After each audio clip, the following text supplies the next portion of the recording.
over me.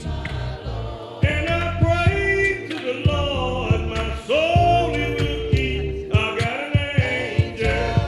Well, I want to tell you it was all. We need to give our life to Christ and obey him. And then from sin and do what he commands of us. Once we do what God wants us to do, you can't say no more than that. I'm a security guard at the Social Security office in Belleville. A few years back, I had a gentleman, he came in there, and he was upset. Where's the complaint office? I need to speak to somebody in the complaint office. I got up from my seat, I walked towards him, I said, sir, the complaint office is around back. He said, well, who's going back there? I said, well, you got the complaint and me. We're going to go back there and hopefully we can get your issue resolved. He said, well, are you bringing your weapon and all your gear with you? I said, sir, that's a part of me. Let's go. I said, matter of fact, before we go, let me go let the manager know, that I'm going to be around back for a few minutes and hopefully we can get your issue resolved.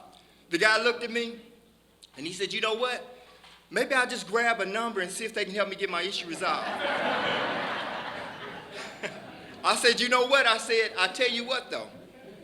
When the person calls your number, I need for you to be kind and respectful to them.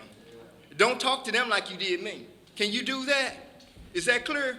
He said, it's crystal clear, sir. He went and sat down. A few minutes later, they called his number. He's up there with the lady about 15, 20 minutes. I look up, he's going out the door. He said, sir, have a good day. I said, you too. And I'm just here to tell you that the God we serve, he teaches us how to be bold, brave, and not run. Because as long as he's with us, who can be against us? Then I need to share one, this has been about a couple years ago, one Friday evening, my wife texted me. She said, hey, can you stop at the White Cottage restaurant? It's a seasonal restaurant on the east end of Belleville. They're known for their good burgers, fries, and ice cream. She said, can you pick up some of that before you come home?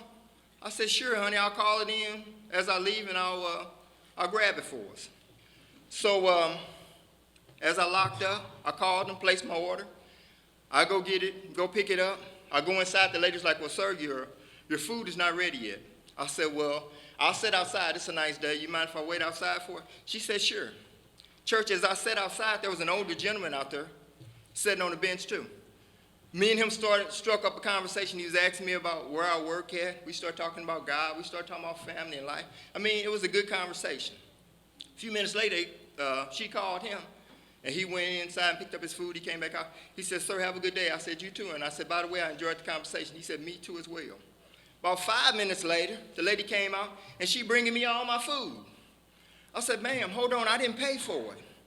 She said, well, let me explain something to you. She said, that gentleman you was talking to, he paid for your meal.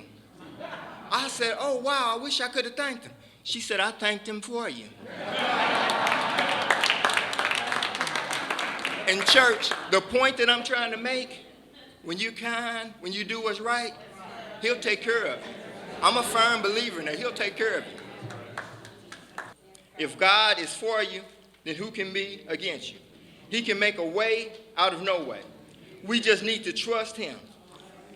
We have limited resources, but I know a man who has unlimited resources. I don't know what the day holds, but I know who holds that day, and that's sweet Jesus. Over me. Whoa.